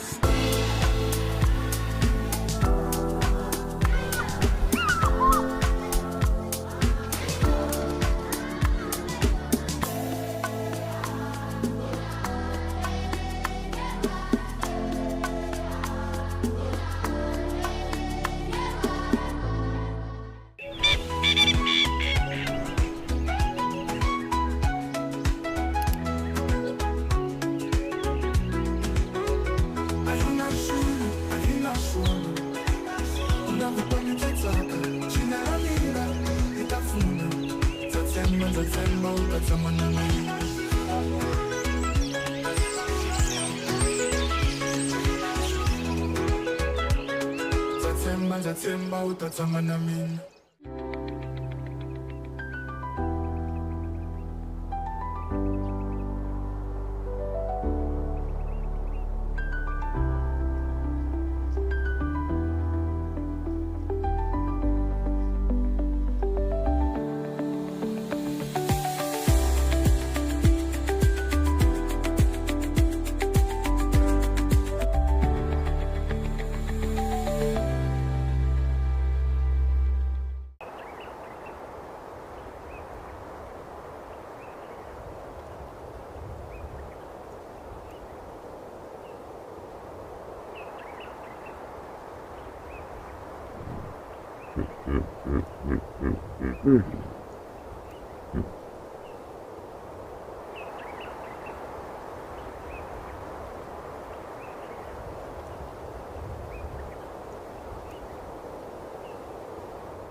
If you love watching Wild Earth, here's a little tip. You'll gain access to the channel ad-free. You can rewind and rewatch sightings and gain access to our live Tuesday safaris. There's also behind the scenes videos, fireside chats, and every safari live episode, whenever it suits you. It's just the best way to connect with nature.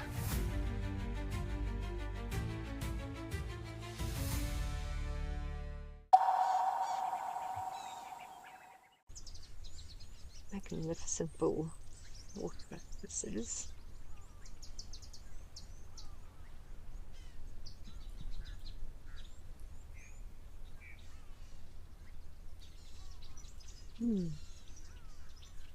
They would have 5 different species of mammal in one shot.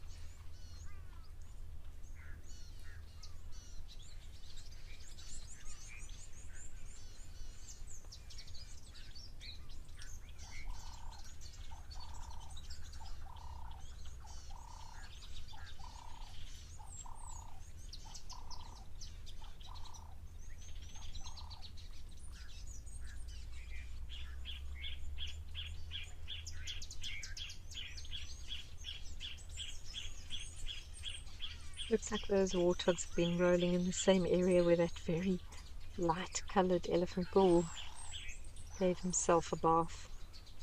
They're very, very pale looking.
She's quite a big bachelor herd of impala. I keep looking to see if I can find any females, but all of the impala I've seen so far have been bachelor herds. We're kind of right in the rutting season, so I suppose that's not unusual to find these big bachelor herds at this time of the year. Lovely grey heron there.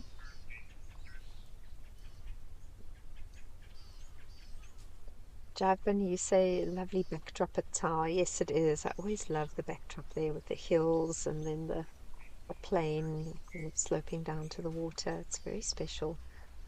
You say Madikwe has so many species. We saw that cheetah with sub-adults here on previous waterhole shows about a month ago. Oh, that must have been awesome. I haven't seen a cheetah at the waterholes here yet. Tanya, so you're also commenting on the background. It is very special. It kind of reminds me in a way of Ngorongoro Crater, where, you know, if you sit at the waterhole and you look, you just see these mountains completely surrounding you. It has a similar feel to it.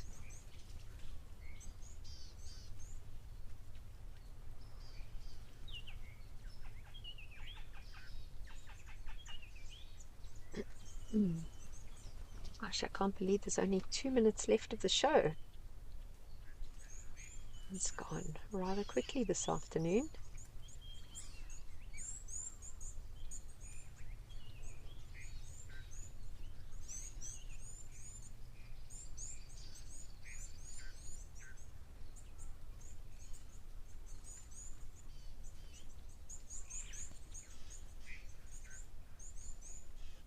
See how that little bit of fuss kicked up by the warthogs caused the impala to be a bit startled. That's the benefit of kind of hanging around in these mixed groups of animals, is that if one becomes startled for whatever reason, it does just allow the others to realize there might be a problem. In that case, there wasn't a problem, but they do respond to each other when they're in these mixed groups.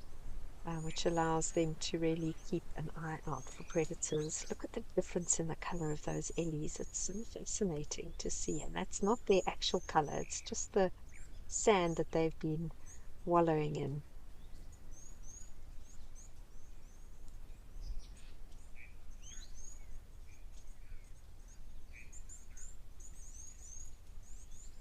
Well, everyone, it's been a fantastic show this afternoon. I've really enjoyed having all of you along with me for the ride. We've seen some amazing things on World Environment Day. What a special way to spend World Environment Day.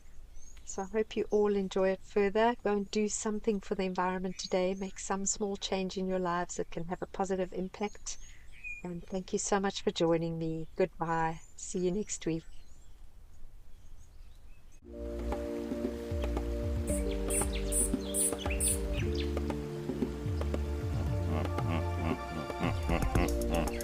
Welcome to Safari Spotlight. Come with us as we discover some of South Africa's wildest places, the Lowveld, the Eastern Cape and the Waterberg. We'll try track and hopefully find some wonderful wildlife while basking in the magnificence of these landscapes. Our locations are diverse and unique. If you like what you see on Safari Spotlight, you can visit these wild and special places by visiting wildearth.travel. We'll plan your dream safari.